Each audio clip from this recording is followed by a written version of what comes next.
उदालगुरि जिल्ला दुलाराय बर' फरायसा आफादा गाबोन 2020 मायथाइनि 2 मार्चआवहाय मोनसे मटर साइकेल रेलि खालामनो थि साखाफारा खालामदों।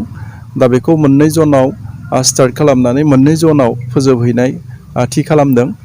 फुंनि 9 रिंगायाव पानेरि दख'रा दुलाराय बर' फरायसा आफादनि मावखुलिनिफ्राय खमैबो 500 मटर साइकेला स्टार्ट होगोन।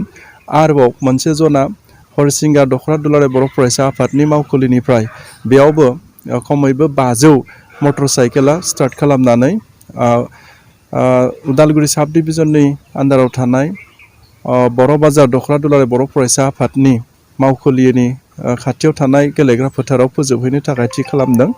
आरो भेरगाव साब डिभिजननि सिङाव थानाय दख'राफोरनिखि जि मटर साइकेल रेलि बेखौ भेरगाव दख'रा दुलाराय बर' फरायसा आफादनि जा सिङाव थानाय गेलेग्रा फोथार बेयावहाय फोजोबहैनो थाखाय थि खालामदों।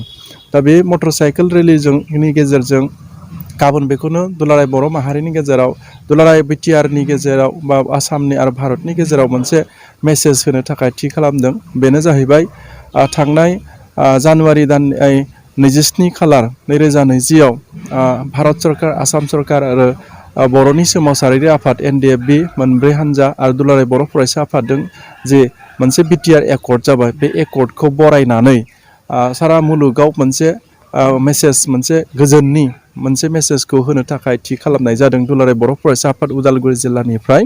मानो होनब्ला थांनाय गोलाव समाव जेब्ला दिनैनिफ्राय 32 बोसोर सिगां दुलाराय बर' फरायसा आफादनि जि सोमावसारनाय बियो 2 मार्चनि 1987 मायथाइयाव जागायजेनदोंमोन। बेखौ फोजोबनानै दायो बिनि मोनसे सोमावसारनायखौ फोजोबनानै फैबाय थानाय समाव जोंनि गेजेराव जाहाथे मोनसे गोजोन मोनसे आब्रुथिया फैनानै समाजनि जौगानाय आरो बिटिआरनि जौगानायखौ बा बिटिआर बाखिनि ओनसोलनि थाखाय मोजां मोनसे इनभाइरनमेन्टआ जाहाथे जोनोम जायो, बे उद्देश्यजों जोङो उदालगुरि जिल्ला दुलाराय बर' फरायसा आफादा गाबोन 2 मार्च 2020आव जोङो मटर साइकेल रेलि बा मटर साइकेल हान्जा सुरनायखौ थि खालामनाय जादों।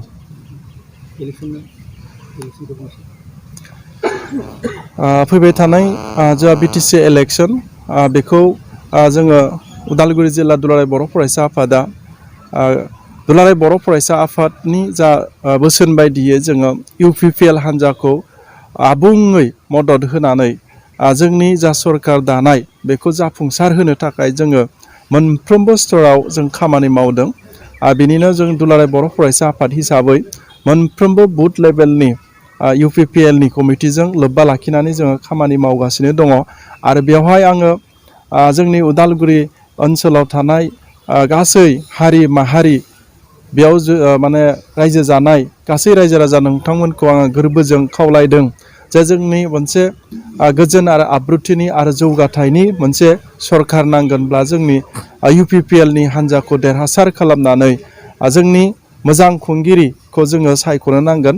आरो बै UPPLखौ देरहासार खालामनानै जोंनि गुड गभर्नेन्सखौ जोङो लाबोनो थाखाय जोंनि मोनफ्रोमबो हारिनि समाजनि मानसिफोरखौ UPPL हान्जानो भट होनो थाखाय आङो उदालगुरि जिल्ला दुलाराय बर' फरायसा आफादनि जानानै गुरैयै खावलायबाय।